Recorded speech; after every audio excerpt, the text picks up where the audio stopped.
오늘 본문 말씀을 보면 우리가 쉽게 이해할 수 없는 그런 질문, 또 거기에 대한 예수님의 답변이 나타나 있습니다. 그러니까 영은 없다고 생각하는 사람들이 있었습니다.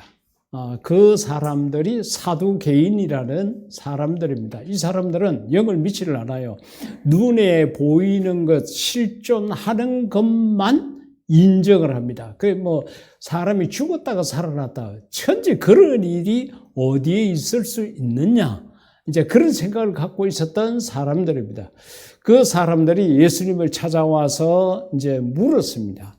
사실은, 궁금해서 물은 게 아니라 자기네들의 주장이 옳다는 것을 거기에 모여있는 모든 사람들에게 들려주고 싶었던 이야기입니다. 그러면서 이제 무엇을 이야기를 하는가 하면은, 실제적으로 있었던 일은 아닌데, 예를 들어서 이제 수혼법에 관한 이야기를 합니다. 수혼법이라는 것은 무엇인가 하면은, 가령 예를 들어서 그 집에 제일 장남이 결혼을 했습니다. 근데 이런저런 이유 때문에 아들을 낳지 못한 상태에서, 미안하지만 그때는 여자들 10명을 낳아도 아들이 없으면 상속자가 아닌 시대였습니다. 그래서 그 맏아들이 죽었어요. 그러면은 대를 잇기 위해 가지고 동생이 그 형수하고 같이 또 살아야 됩니다. 그래서라도 아들을 낳아야 돼요. 근데 이 사두개인들이 예수님에게 질문하면서 그 집에 형제가 7이나 있었는데 다 죽었다는 거예요. 아들 하나도 못 낳고 다 죽었다는 거예요. 그러면은 나중에 부활을 하게 되면은 이 여자가 누구의 아내가 됩니까? 그렇게 물은 거예요. 그러니까 그렇게 하라고 모세가 수혼법에 대해서 이야기를 해야 되는데 우리가 모세의 법을 지켜야 되지 않느냐?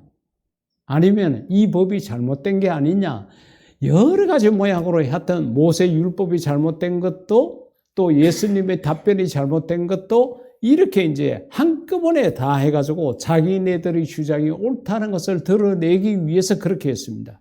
근데요, 거기에 대한 대답이 무엇인가 하면은 부활할 때는 시집가고 장가가고 없다는 거예요.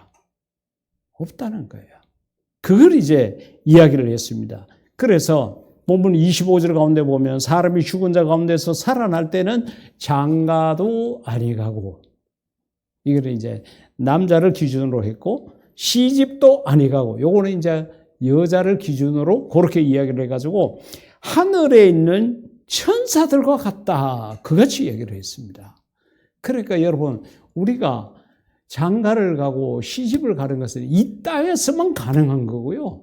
천사가 또 아이를 못 낳잖아요.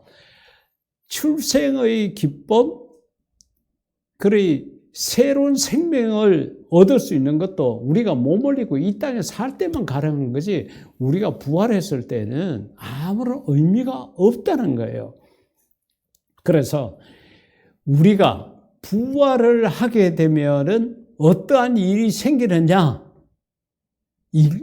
모든 대인관계, 인간관계가 다 끝이 납니다. 이 땅에서 당신은 내 아내요, 당신은 내 남편이요, 당신은 우리 아버지요, 당신은 내 아들이요, 딸이요, 뭐 친척이요, 사촌, 뭐 하나도 없습니다. 부활 때는 이 땅에 있는 모든 인간관계가 깨끗하게 정리가 됩니다. 그러면 여러분 머리가 이제 복잡해지죠? 이게 좋은 건가? 나쁜 건가? 생각이 들 겁니다. 그러나 우리의 생각하고는 상관없이 예수님의 답변처럼 부활을 했을 때는 장가도 안 가고 시집도 안 가니까 자식이 없는 거는 뭐 두말할 것도 없는 거죠. 배우자가 없는 건 당연한 거예요.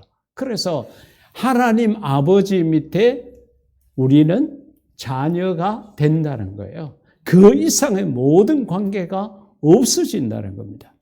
여러분, 우리가 이 세상을 살아가다가 대인관계가 어려워가지고 힘들어하는 사람 얼마나 많이 있습니까? 어떤 사람 보기만 해도 기분 나빠요. 심지어는 이름만 들어도 꼴보기 싫은 막 머리가 막 복잡해지고 저놈의 인간 안 죽나? 뭐 이런 생각을 가지는 경우가 많지 않습니까? 그렇다 그러면은 이 모든 관계를 정리할 수 있는 것이 우리 부활 때라는 거죠. 자, 구약성경 사무엘하 14장 가운데 보면은 기가 막힌 이야기가 있습니다. 이 사무엘상 14장 전후를 읽어보게 되면 어떤 내용이 나오는가 하면은 다윗이 왕이었습니다. 그런데 거기에 아들들이 쭉 있었는데 압살롬이라는 이름을 가진 이 아들이요, 쿠데타를 일으켜요. 쉽게 말하면은. 그래서 아버지를 죽이려고 대듭니다. 그래 뭐 여러분 우리가 아는 대로 다윗은 어려서부터 전쟁에 나간 자요, 가는 곳마다 이겼는데 자식이 들고 일어나니까 밤중에 신하들 몇몇 데리고 도망을 가는 거예요. 이게 아버지와 아들과의 관계였습니다. 여러분 대인관계, 친구들하고 교인들하고 직장의 동료들하고 이리저리 마음이 틀어지고 한 것은 그래도 좀 덜하지만은 아버지와 아들의 관계가, 아들이 아버지를 죽이려고 그러고 아버지는 밤중에 도망을 가야 되는 이런 상황이 벌어져요. 이건 대인관계 속에서 최악의 경우입니다. 최악의 경우예요. 그런데 그렇게 압살롬이 쿠데타를 일으키고 반역을 했지만 결과적으로는 실패를 했습니다. 그래가지고 아버지의 마음도 아프죠. 나중에 이제 압살롬이 이제 죽게 되었을 때 다윗이 아들이 죽었다는 이야기를 듣고 막 대성통곡을 하고 막 그러니까 군대 나갔던 장관이요, 왕에게 항의합니다. 왕이요, 우리가 전쟁에 나가서 이기고 왔으면은 잘했다고 격려를 해야지. 왕이 아들이 죽었다고 울고 불고 이게 도대체 무슨 일이냐고. 그러면은 당신 아들은 살고 우린 다 죽었으면 좋겠느냐고. 만약에 왕이 눈물을 그치지 아니하고 우리에게 사과하지 않으면은 당신이 지금까지 살아오면서 당했던 일보다도 더 험한 일을 당할 거요. 아이고, 군대 장군이요, 요압 장군이 그렇게 이야기하고 나온 거예요. 그러면 뭐 다윗이 자기 아들이 죽었는데 마음대로 울도 못합니다. 하여튼 아들이지만은 아들 같지 않는 그런 모습을 갖고 있었는데 나중에 이 압살롬이 이제 다윗 왕이 허락을 합니다. 아버지가 예루살렘 성에 들어와 살아라. 그런데 내 앞에 나타나지 마.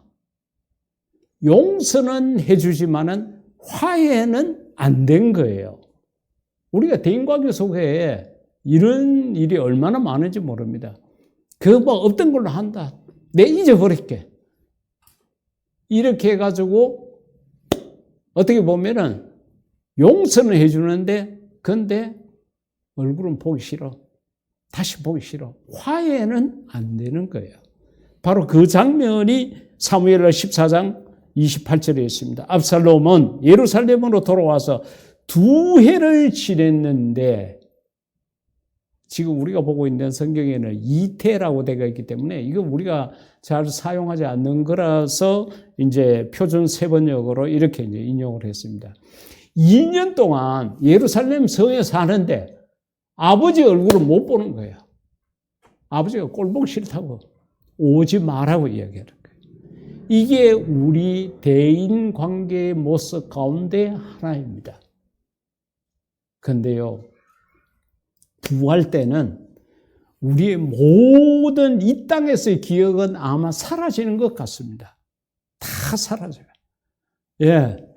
그래서 우리가 오로지 하나님을 찬양하고 하나님을 아버지로 모시고 이렇게 살아가도록, 우리가 스마트폰 사용하다가 이리저리 막 얽히고 프로그램이 슬키고 막 이렇게 하면은 오작동이 되고 제대로 기능이 제대로 안 될 때에 초기화 시키잖아요. 리셋을 시키라고 그러잖아요.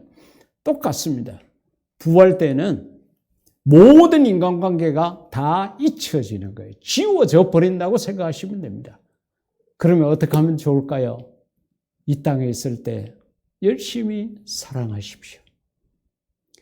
내 부모라고, 내 자녀라고, 내 배우자라고, 내 친척이라고, 우리 교인이라고, 직장 동료라고, 내 이웃이라고 열심히 사랑하십시오.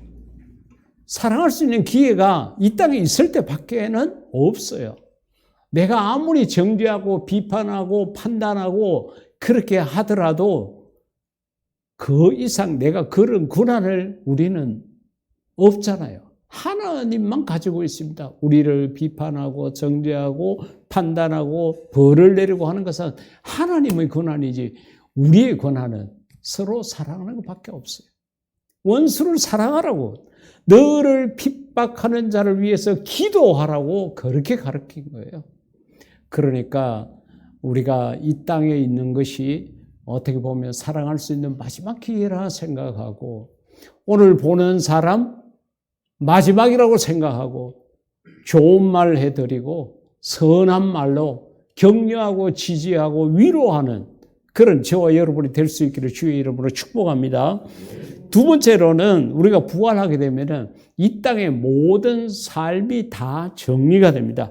요한계시록 21장 3, 4절 가운데 보면은 내가 들으니 보좌에서 큰 음성이 나서 이르되 보라 그러면서 하나님의 장막이 사람들과 함께 있으며 하나님이 그들과 함께 계시리니, 여러분 천국이라는 곳은 어떤 특정한 장소로 생각하기보다는 하나님과 같이 있다 그러면은 그것이 천국입니다. 주와 함께 있으면은 그 어디나 하늘나라라고 우리가 찬양을 드리잖아요. 마찬가지예요. 하나님과 함께 있으면은 그곳이 힘든 곳이라고 하더라도 그것이 천국인 거예요.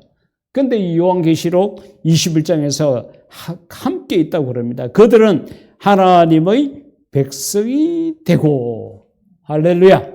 여러분, 우리가 하나님 앞에 가게 되면은 앞서 이야기한 대로 하나님 아버지, 우리는 하나님의 자녀, 하나님이 왕이 되시고 우리는 백성이 되는 거예요.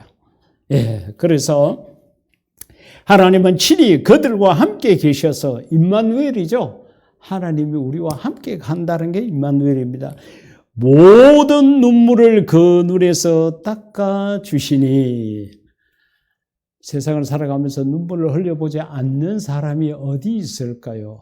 예, 다 이런저런 일 때문에 잠 못 이루면서 정말 눈물로 이불을 적시고 남에게 눈물을 보이지 못하는 그런 안타까운 마음이 우리들 속에 다 있었을 겁니다. 그런데 그 모든 눈물을 다 닦아준다.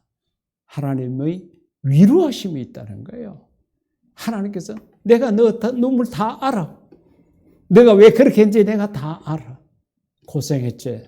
하나님의 품에 품어주시고 우리를 다독여 주시고 우리를 위로해 주신다는 거예요.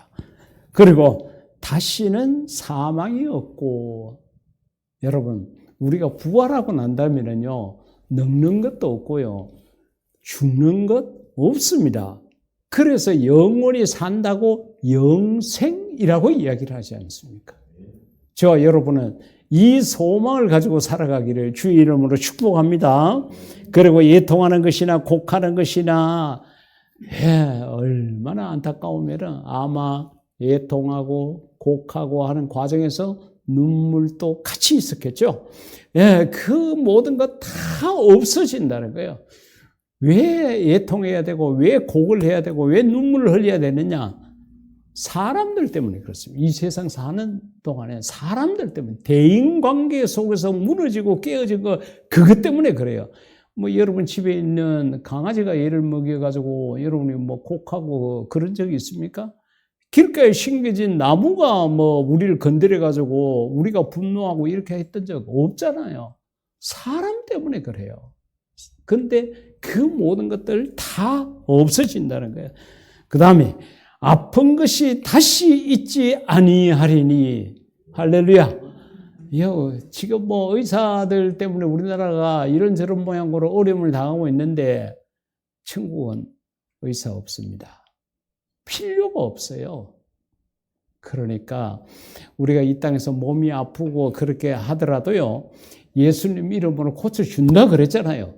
말씀이 살아 역사하셔서 우리의 심령의 골수까지도 쪼갠다 그랬잖아요.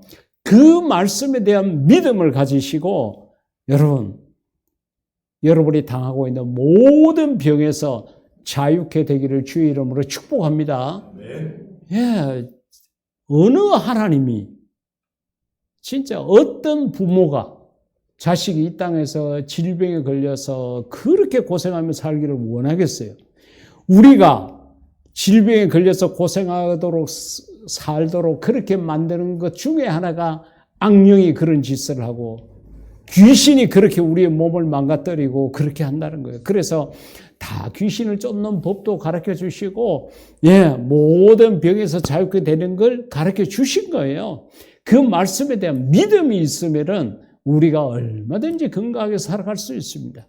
근데 꼭 그렇지 못하고 내가 체력 관리를 잘못하고 내 건강 관리를 실패해가지고 병을 얻을 수도 있는데 그걸 위해서 하나님께서 곳곳에 병원을 두셨다는 거예요.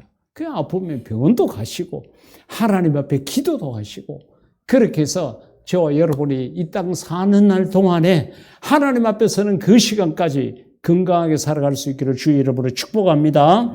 그래서 그런 병, 그런 것 다 아픈 것 다 없다. 그리고 이제 결론적으로 처음이라는 게 우리가 이 땅에 사는 것을 이야기하는 거예요. 이게 처음이에요. 그러면 그 다음 두 번째는 하늘나라에 가서 사는 거예요. 그래, 이 땅에 사는 것들이 다 지나갔다. 할렐루야. 그렇기 때문에 여러분, 우리가 이 땅을 살아가면서 어렵고 힘들고 참 인생이 고해 바다다. 이렇게 말하는 종교도 있습니다만은 하나님 사랑을 모르고 성경을 모르니까 그렇게 이야기하는 거예요. 하나님께서는 우리가 이 땅에서 기쁘고 즐겁고 건강한 모습으로 살아가기를 원하고 계신다는 거예요. 그런데 악하고 더러운 영들이 그렇게 하고 내 믿음이 부족하거나 내가 하나님께서 주신 것들을 제대로 관리하지 못해서 여러 가지 모양으로 어렵고 힘든 일을 당하는데, 그런데 부활하고 나면은 처음 것들이 다 지나갔다는 거예요. 깨끗하게 정리가 되는 겁니다. 그래, 세상 살아가면서 골치 아프다고 그러더라도 조금만 참으세요. 하나님 앞에 원수 갚는 거 맡기고요. 하나님이 나를 믿고 맡겨주신 일에 충성되게 일하는 그런 우리가 되기를 주의 이름으로 축복합니다. 세 번째로는 참 이게 놀라운 거죠. 고린도전서 15장 42절에서 44절 가운데 보면은 부활했을 때 우리 몸이 어떤 몸이 되는지를 이야기를 하고 있는데, 고린도전서 15장 전체 가운데 상당 부분이 예수님의 부활에 관한 이야기를 해요. 그러면서 예수님이 부활하신 것처럼 우리도 그렇게 될 거다. 이걸 이제 이야기하는데, 죽은 자의 부활도 그와 같으니 썩을 것으로 신고 썩지 아니할 것으로 다시 살아나며. 여러분, 우리가 이 땅 살다가 죽게 되면 우리 몸이 전부 다 무덤으로 들어가잖아요. 화장을 하든 매장을 하든 상관없습니다. 결국 다 그렇게 흙으로 썩을 것으로 그렇게 돌아가지만은 부활 때는 그게 아니라는 거예요. 그리고 영광스러운 것으로 강한 것으로 신령한 몸으로 다시 살아나라니. 여러분, 항상 제가 말씀드린 것처럼 부활할 때는 여러분들이 가장 건강하고 가장 아름다웠을 때 정말로 선남 선녀의 모습으로 부활해서 늙지도 않고 병들지도 않고 죽지도 않고 영원히 살게 된다는 겁니다. 여러분, 이 소망을 우리 가슴 한가운데 탁 가지고 예수님 부활하셨는데 2000여 년 전에 있었던 그걸 역사적으로만 기억하지 말고 내 부활할 것을 생각하셔야 돼요. 그게 내 믿음인 거예요. 그러니까 이거 생각하면요, 잠이 안 오죠. 정말 기쁘고 소망이라는 게 우리 앞에 있으니까 얼마나 즐거운지 모릅니다. 어떻게 하든지 간에 여러분, 우리의 몸이 영광스러운 모습으로. 뒤에 보면요, 요한복음 20장 26절에 보면은 예수님께서 부활을 하시고 난 다음에 40일 동안 이 땅에 계셨거든요. 그래 제자들도 찾아가고 뭐 여러 일들이 있었습니다. 그 가운데 하나 8일을 지나고 난 다음에 제자들이 다시 집안에 있을 때에 제자들이요, 예수님이 부활하시고 난 다음에 기뻐하고 즐거워하는 게 아니라 숨어 있었어요. 왜 그런가 하면은 아이고 이제 로마 군인들이 와가지고 이제 우리까지 다 잡아가 십자가에 이제 못 박게 생겼다 해가지고 한 곳에 모여가 문을 꽁꽁 잠그고 이렇게 있었거든요. 근데 그 자리에 예수님께서 오셨어요. 예수께서 오사 가운데에 서서 이르시되 문이 잠겼는데 예수님이 들어오셨다. 이게 신령한 몸이고 영광스러운 몸인 거예요. 그러니까 우리가 부활했을 때는요, 자동차가 필요 없겠죠. 시간과 공간을 초월한 이 예수님의 몸처럼 우리도 그렇게 된다는 거예요. 그러니까 여러분, 이 세상을 기준으로 천국이 이를 거다, 절대 그렇게 생각하지 마십시오. 요한계시록을 보십시오. 데살로니가 후서 4장을 보십시오. 고린도전서 15장을 보십시오. 부활에 대해 가지고 얼마나 많은 이야기를 해놨는지 모릅니다. 그래서 예수님께서 문이 잠겼는데 들어오셨으니까 제자들이 나중에 읽어보면요, 유령이 나타났다 이렇게 이야기를 해요. 상상을 못했거든요. 분명히 예수님이 오시려고 그러면 문을 두드리고 우리가 요 조그마한 문을 열고 예수님 얼굴을 확인하고 그 다음에 큰 문을 열어가 예수님이 들어오도록 그렇게 해야 되는데 문이 다 잠겼는데 예수님이 나타나신 거예요. 나타나서 그냥 아무 말씀 하시지 않고 가신 게 아니라 너희에게 평안이 있을지어다. 이 말씀을 하시고 예수님이 가신 거예요. 여러분, 우리의 몸이라는 것이요, 이렇게 부활되고 변화된다는 것을 알고 있어야 합니다. 서울에 있는 어느 교회 이야기를 들으니까요, 그 교회는 부활주의를 지내고 나면은, 이제 오늘 주일 지내고 나면은 부교육자가 한 20여 명이 된다 그러는데 해마다 해외로 힐링 투어를 보내준대요. 예, 교회 예산으로 부부 동반회가 전부 다 해외로 보내준대요. 왜 그렇게 하느냐. 교육자들이 이 고난 주간을 지내고 정말 힘들게 어렵게 그렇게 1년 동안 고생했던 것들을 부활주의를 기준으로 해가지고 기쁘고 즐거운 마음으로 사역을 새로운 마음으로 하라고 그렇게 한다는 거예요. 그 소리를 듣고 제가 정말 제대로 된 그런 교회의 모습일 수 있다 이렇게도 생각을 했습니다. 사랑하는 성도 여러분, 우리는 예수님의 부활을 역사적인 사건으로만 생각해서 안 되고 그 예수님의 부활로 말미암는 내 마음속에 가질 수 있는 기대, 소망, 희망, 믿음, 이걸 통해 가지고 내 자신의 마음속에 기쁨을 가져야 돼요. 정말 예수님의 부활로 말미암아 내가 만끽할 수 있는 그런 모습을 우리가 가져야 된다는 거예요. 맨날 2000년 전에 있었던 그걸 다시 한번 생각만 하는 것으로 이렇게 해서는 부활에 대한 기쁨과 감사가 전혀 우리 마음에 없습니다. 오늘 주신 말씀을 기억하면서 예수님 부활처럼 나도 부활할 수 있는데, 부활했을 때 이 땅에 복잡했던 모든 대인관계가 다 정리가 되고 이 땅에서의 어렵고 힘들던 삶도 전부 다 정리가 다 되고 정말로 우리가 기쁘고 즐거운 마음으로 이 하늘나라에서 우리 주님과 더불어 하나님과 더불어 영원히 살 수 있다는 이 믿음을 가지시고 정말 부활주일날 기쁨으로 즐거움으로 감사함으로 지낼 수 있기를 주의 이름으로 축복합니다. 고마우신 우리 아버지 하나님, 사랑하는 성도들이 부활에 대한 소망을 크게 가지고 이 땅의 삶이 어렵고 힘들고 고달프게 느껴졌을 때에 예수님이 부활로 말미암는 나의 소망, 이것을 다시 한번 생각할 수 있도록 은혜를 주시옵소서.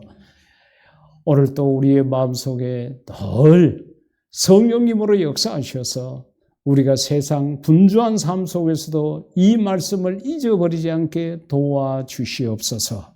예수님 이름으로 감사하며 기도드리옵나이다. 아멘.